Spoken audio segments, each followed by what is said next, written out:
केही समय श्रीमद् भागवतका पावन प्रसङ्ग यहाँहरूका साथमा अगाडि बढाउनेछु। लक्ष्मीनारायण भगवानको अब यता के भयो भन्दा अर्जुनको त्यो महाभारतको युद्धमा अर्जुनको 60 रूपी शय्यामा सुतिरहनु भएको थियो भीष्म पितामह। उत्तरापन्थको बाटो उत्तरायणको बाटो कुरेर बस्नु भएको थियो। पञ्च पाण्डवलाई पनि साथमा लिएर जानुभयो भीष्म पितामहले। अन्तिम अवस्थामा भगवानको दर्शन पाउने वरदान पाएको कारणले गर्दा पञ्च पाण्डवलाई पनि लिएर भगवान कृष्ण कुरुक्षेत्रमा जानुभयो। ओहो भीष्म पितामह लौननी अन्तिम अवस्थामा यो देह त्याग्ने अवस्थामा भगवान चराचर जगतका मालिक भगवान कृष्णको दर्शन गर्दै गर्दै गर्दै भीष्म पितामहले पनि देह त्याग गर्नुभयो। त्यो समयमा उत्तरायण सुरु भयो। माघ महिनादेखिबाट असार मसन्त सम्मलाई उत्तरायण भनिन्छ।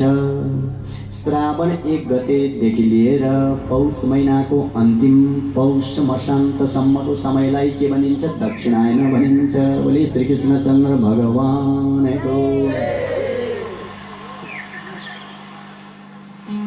आखिरमा भीष्म पितामहले त्यो देह भगवान कृष्णमा मेलन गराउनु भयो।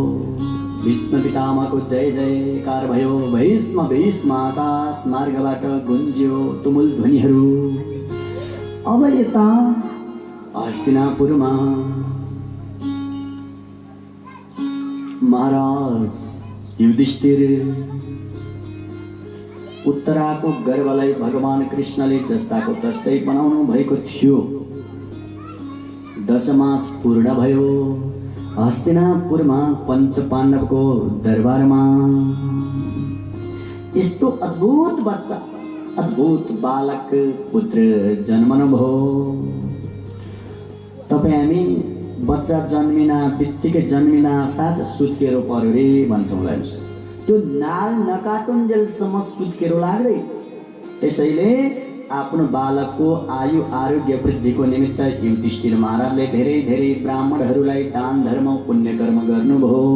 त्यो नाल नकाट्नु पूर्व नै दान धर्म पुण्य कर्म गर्नु पर्दछ भनिकन अब यसै गरी उनै युधिष्ठिर महाराजले उत्तराको गर्भबाट जन्मनु भएका उनै पुत्रको नामकरण संस्कार पनि गर्नुभयो।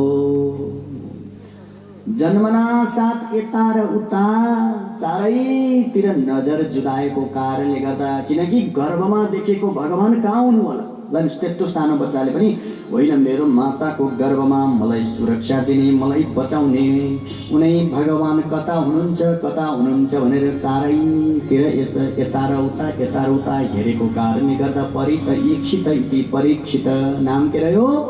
परीक्षित भने उत्तराको गर्भमा भगवान कृष्णले आफ्नो सुदर्शन चक्रद्वारा अस्वस्थतामा ब्राह्मणले ब्रह्मास्त्र प्रहार गर्दाखेरिमा बचाउनु भएको कारणले गर्दा विष्णु ना आतैते विष्णु रात भगवान विष्णुले उनै भगवान कृष्णले बचाउनु भएको कारणले गर्दा विष्णु रात नाम दुईटा रह्यो। कसको? महाराज परीक्षितको। लौन युधिष्ठिर महाराजले सारा ब्राह्मणहरूलाई बोलाइकन सारा ज्योतिषीहरूलाई बोलाएर मेरो पुत्र भविष्यमा कस्तो हुनुहुन्छ भनेर सोधिसकेपछि सारा ज्योतिषीहरूले उनै महाराज परीक्षित पुत्र परीक्षितको सारा भविष्य हेर्नुभयो। यति दानी यति ब्राह्मण भक्त दान धर्म पुण्य कर्म यज्ञ आदि बारम्बार गर्ने उनै दशरथ समान भगवान राम समान अत्यन्तै उज्जवल हुने सारा सबैले भविष्य बताउनु भयो। अन्तिममा तक्षक नागले आएर सर्पले डसेर अन्तिम अवस्थामा गति सुध्रनेछ भनेपछि अलिकति चसक्क त लाग्यो। तैपनि ओहो उमेर बुढेसकालमा भनिसकेपछि उनी युधिष्ठिर महाराज अत्यन्तै खुसी पनि हुनुभयो। अब यता विदुर सबभन्दा बढी भूमण्डलमा तीर्थ गरेर बिताउने व्यक्तिको भन्दा विदुर सारा तीर्थ घुम्दै घुम्दै जानुभयो। भगवान कृष्ण गोलोकधाम जानुभयो भन्ने कुरो पनि सुन्नुभयो। सारा तीर्थ घुम्दै घुम्दै हस्तिनापुरमा आउनुभयो। लौनानी काका आज कति 36 वर्षसम्म तीर्थमा बिताएर आउने विदुर काकालाई राम्रोसँग युधिष्ठिर महाराज पञ्चपाण्डवले स्वागत सम्मान गर्नुभयो। दाजु कुशल मङ्गल छ है? आनन्द छ भन्नुहुन्छ हेर्नुहोस्। को न धृतराष्ट्र बाहिरै अन्धो भित्रै अन्धो। आखिरमा आफ्नै त्यही पुत्रको कारणले गर्दा आफ्नो भाइको छोरालाई यति दुःख यति कष्ट यति दिए नि। अहिले बुढेसकालमा त्यही भाइका छोराहरूले दिएको अन्न खाएर बाँचेको छ। तै पनि आनन्दै छ। सम्झाउनु भयो अब केही समयपछि यो पृथ्वी लोकमा बस्नु ठिक छैन। त्यो रातमै विदुरले आफ्नो दाजु धृतराष्ट्र गान्धारीलाई लिएर हिमालयको दक्षिणतर्फ सप्तस्रोत भन्ने पुण्य स्थानमा लिएर जानुभयो।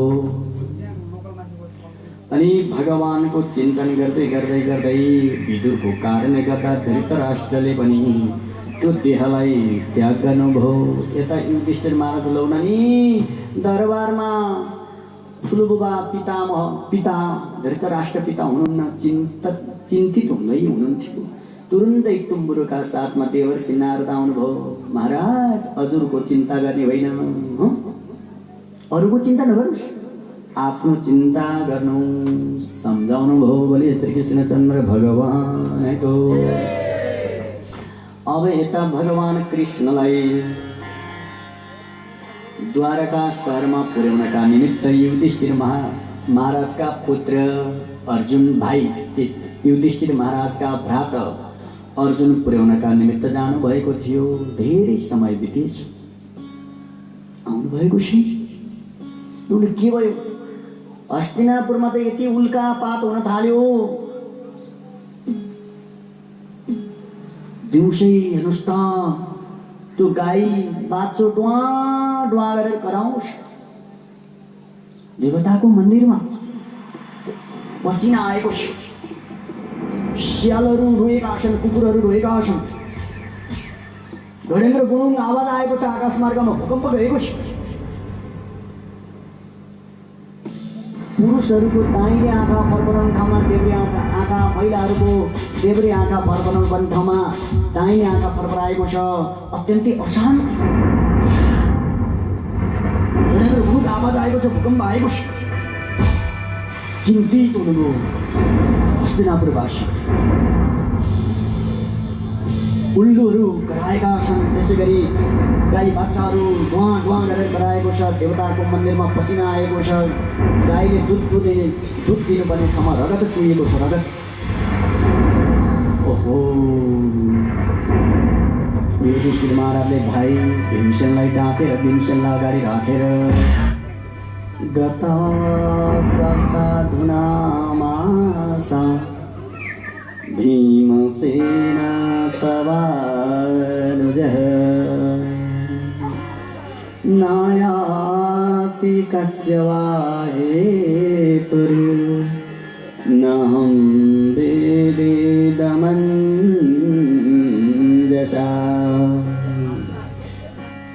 युधिष्ठिर महाराजले भीमसेन भाइ आज के भयो? हाम्रो अर्जुन भाइ भगवान कृष्णलाई पुर्याउनका निमित्त गएका, आजसम्म आएका छैनन्। हस्तिनापुरमा उल्कापात हुन लागेको छ। अनि के कारणले हो? युधिष्ठिर महाराजले आफ्नो माइलो भाइलाई भीमसेनलाई अगाडि राखेर यिनै उल्कापातको विषयमा कुरा गर्दै गर्दै हुनुहुन्थ्यो। यता अर्जुन भगवान कृष्णको वियोगमा परे धुरु रुँदै रुँदै बोल्न नसक्ने अवस्थामा तुरुन्तै युधिष्ठिर महाराज भएको ठाउँमा टुप्लुक्क आउनुभयो।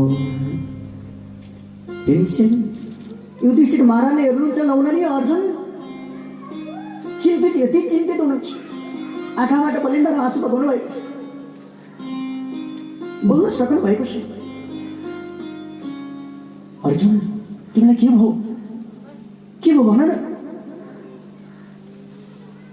सुन्नुहुन्छ, बताउन सक्नुहुन्छ।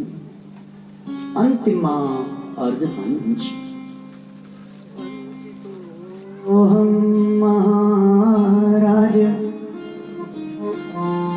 हरिणा बन्धुरूपिणा येन मे परितं तेजो देवविस्मापनं महत्। दाजु हरिरूपी बन्धुले हामीलाई छोडेर गए,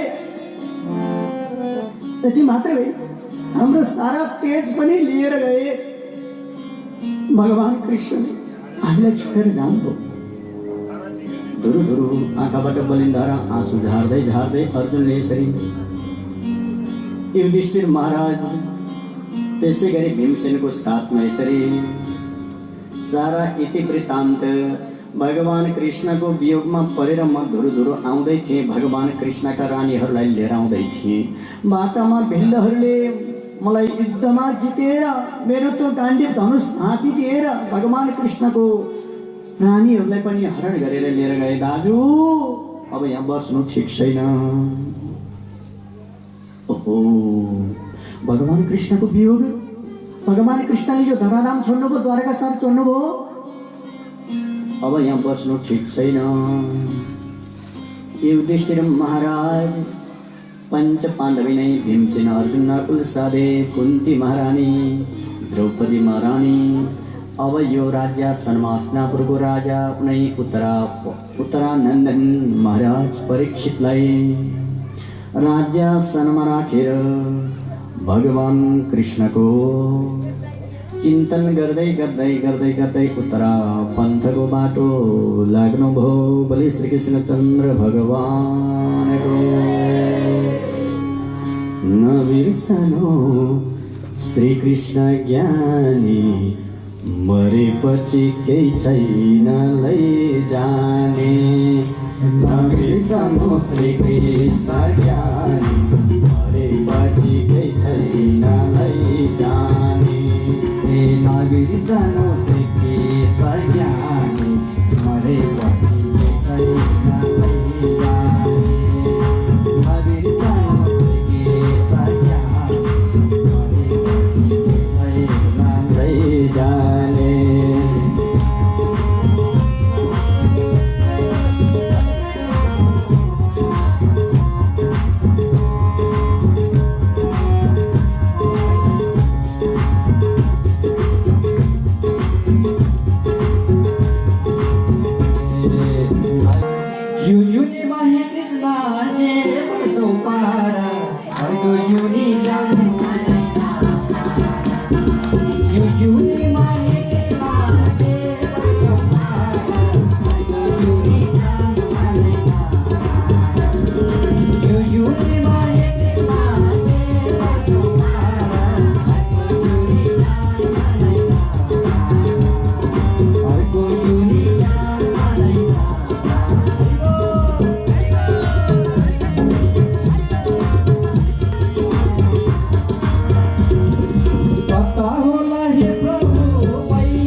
कृष्ण तिमीले हे प्रभु हिँडेको बाटोमा कसमा सुधुकायो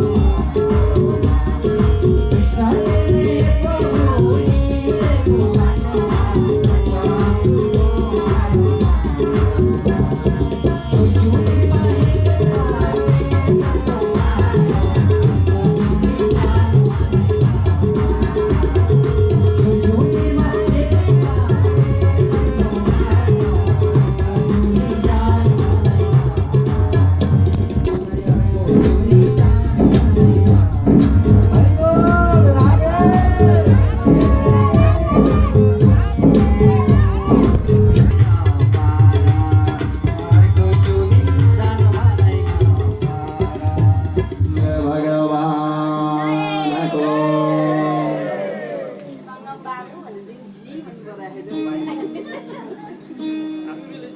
जब महाराज युधिष्ठिर भगवान कृष्ण जब यस धराधामबाट आफ्नो सारा काम पुरा गरिसकेपछि गोलोक धाम जानुभयो पञ्च पाण्डवहरू पनि भगवान कृष्णको चिन्तन गर्दै गर्दै पञ्चत्वमा देह मिलाउनु भयो। हस्तिनापुरको राजा महाराज परीक्षित पंच पांडव का नाती महाराज परीक्षित हस्तिनापुरको राजा हुनुभयो। अब राजा भइसकेपछि उत्तरकी कन्या इरावतीका साथमा विवाह गर्नुभयो। 3 अश्वमेध यज्ञ गर्नुभयो। अब महाराज परीक्षित चक्रवर्ती राजा यति राम्रोसँग राज्य गर्नुभयो नि। राजाको काम के हो? आफ्ना देशमा रहेका सम्पूर्ण प्रजाहरूलाई आफ्नै छोराछोरी समान व्यवहार गरेर पालन पोषण गर्नुपर्ने राजाको काम।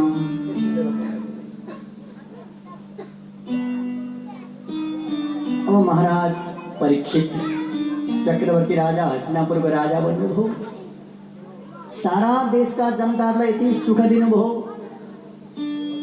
दिग्विजय गर्दै गर्दै गर्दै हिँडेको वज्राश्व केतुमाल आदि गरेका केतुमाल भारत उत्तर कुरु किमपुरुषे आदि सारा देशहरू घुम्दै घुम्दै घुम्दै जानुभयो। सबैतिर पञ्च पाण्डवको वंशको बारेमा तपाईका हजुरबुबा यस्ता हुनुहुन्थ्यो। साक्षात् भगवान कृष्णलाई सारथी बनाउने व्यक्ति सबैले सबैकोबाट मुखबाट यस कीर्तिको बारेमा सुन्नुभयो। सबैलाई दान धर्म पुण्य कर्म धन सम्पत्ति कोही गरिबलाई धन सम्पत्ति पनि दिनुभयो। एवं मृत्यु दिग्विजय गर्दै गर्दै महाराज परीक्षित जब हिँड्दै हिँड्दै हुनुहुन्थ्यो। एक पटकको कुरा हो, शूद्र रूपी राजा मुकुट धारण गरेर गाई अगाडि गाईको बाछो पछाडि शूद्र रूपी राजाले लाग्दै लाग्दै त्यो गाईलाई त्यो बाछोलाई चुटेको छ, पिटेको छ, लुलो लङ्गडो बनाइदिएको छ। जब दिग्विजय गर्दै गर्दै गर्दै हिँडेको महाराज परीक्षित त्यो दृश्य देख्नुभयो। ओहो, क्षेत्रीय राजा जीवित भएको अवस्थामा यो दृश्य। तुरुन्तै घोडाबाट ओर्लेर महाराज परीक्षितले त्यो मुकुट धारण गरेको कालो कालो पुरुषलाई, ओइ म राजा क्षेत्रीय राजा जीवित भएको अवस्थामा यो अवस्था तँलाई म दण्ड दिन्छु त कोस् भन्। आखिरमा त्यो को रहेछ भन्दा शूद्र रूपी कली रहेछ। महाराज म कल्की हुँ, म कली हुँ, म कली हुँ। तत्काल कली महाराज परीक्षितको पाउमा पर्यो। किनकि अब मलाई मार्छन्, क्षेत्रीय राजाले मार्छन् भन्ने डर भयो नि त। महाराज मलाई नमार्नुहोस्, मलाई नमार्नुहोस्, तँलाई म मार्छु, तँलाई म दण्ड दिन्छु। म क्षत्रिय राजा महाराज परीक्षित हुँ। आज यो गाईलाई, यो बाछालाई यस्तो अवस्थामा पाक पुर्याउनु त? त्यो गाईले, त्यो बाछाले के भन्दै रहेछ? क्षत्रिय नभएको कारणले गर्दा, क्षत्रिय राजा नभएको कारणले गर्दा आज हामीले यस्तो दुःख पायौँ।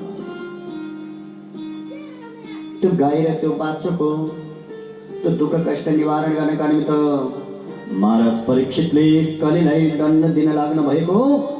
महाराज, मलाई दण्ड नदिनुहोस्, मलाई नमार्नुहोस्, म हजुरको पाउमा परेको छु, तँलाई म दण्ड दिन्छु। तैँले मेरो राज्यमा रहेका सारा जनतालाई यसरी दुःख दिने?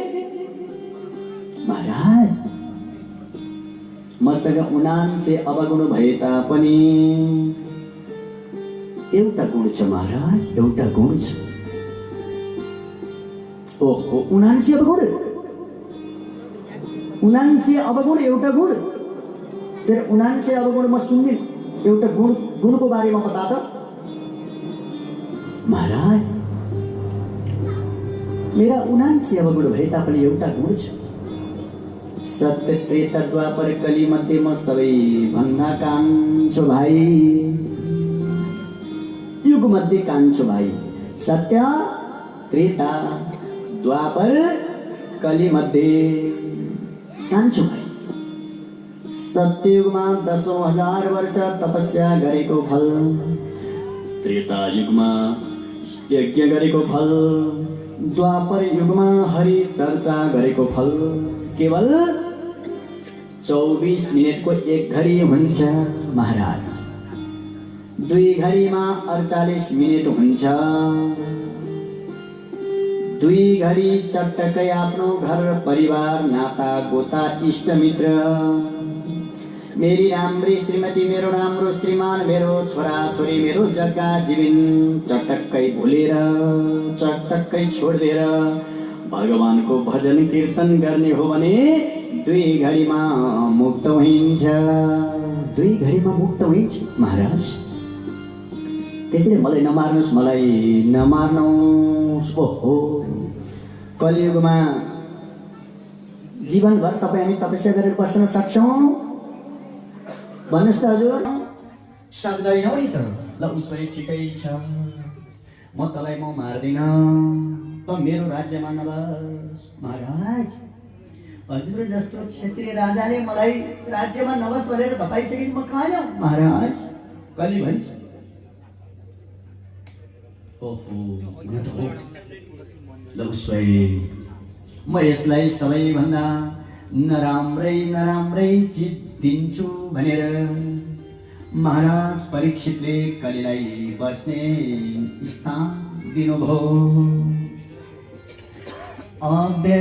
अव्यथितस्तरा तस्मै स्थानानि कलयेदरौ, द्यूतं पानं स्त्रियः सूना, यत्र धर्मश्चतुर्विधः। कली, अब जुआकाशमा गएर तेरो बास होस्, मद्यपानमा गएर तेरो बास होस्, वेश्यावृत्तिमा गएर तेरो बास होस्, हत्या हिंसामा गएर तेरो बास होस्। 4वटा स्थान दिनुभयो महाराज। सबै नराम्रै स्थान दिनुभयो, मलाई एउटा राम्रो स्थान दिनुहोस् न महाराज। कलि भन्दछ, सबैभन्दा राम्रो चिज भनेको सुन हो। त्यही सुनमा गएर तेरो बास होस्। यदि सुन किन्दाखेरि पसिना बगाएर सुन किन्नुहोस् है। त्यो सुनमा कलिको बास हुँदैन। होइन भने त्यो सुनमा अन्याय अत्याचार घुस खाएर किनेको त्यो सुनमा कलि गएर बस्दैछ। महाराज, म जुन स्थानमा बसौँ मलाई छोडेर जान मन नलागोस्। महाराज परीक्षितले तथास्तु वरदान दिनुभयो। बोले श्री कृष्णचन्द्र भगवानको वरदान दिनुभयो। त्यसपछि दुष्टको बुद्धि जहिले दुष्ट हुन्छ, बुझिराख्नुहोस्। बल्ल ठिक हो महाराज। सुनमा पनि बस्ने जुन वरदान दिनुभयो नि, धेरै धनी मानिले राजाले त सुन धेरै लाउनुहुन्छ, कुनै दिन म टाउकोमा गएर बसौला भन्ने विचार दुष्ट कलीले विचार गर्यो। महाराज परीक्षितलाई त्यो कलीले वर्ष मात्रै गरेको थियो। महाराज परीक्षितको बुद्धि बिस्तारै बिस्तारै के भयो, कलीको कारणले गर्दा भ्रष्ट भयो। कली त्यहाँबाट बिदा भयो। महाराज पनि आफ्नो दरबारतर्फ आउनुभयो। लौनी मेरा पिता पुर्खा भगवान कृष्णलाई सारथी बनाउने भए भने मेरो लागि राज ढुकुटीमा केही न केही त मेरा हजुरको बाबुले राखिदिनु भएको सिपाही लगाएर खोज्नुभयो। ओहो, राज ढुकुटीमा अमूल्य सुनको सिरकेज रहेछ। भीमसेन, अर्जुन र भगवान कृष्ण जरासन्ध महाराजको दरबारमा गएर जरासन्ध महाराजलाई युद्धमा जितेर वध गरेर आखिरमा जरासन्धको पुत्र सहदेवलाई दिनुपर्ने श्रीपेच हरण गरेर ल्याउनु भएछ। सुन कसले छोड्नु भगवानको पालामा? त्यो सुनको श्रीपेच रहेछ। त्यो त अन्याय अत्याचारद्वारा ल्याएको हो नि त। कली गएर त्यही श्रीपेचमा बस्यो। लौननी यस्तो सुनको श्रीपेच फेला पारे मैले राज ढुकुटीमा मेरै लागि हो भनेर महाराज परीक्षितले त्यो सुनको श्रीपेच लगाउनु भयो।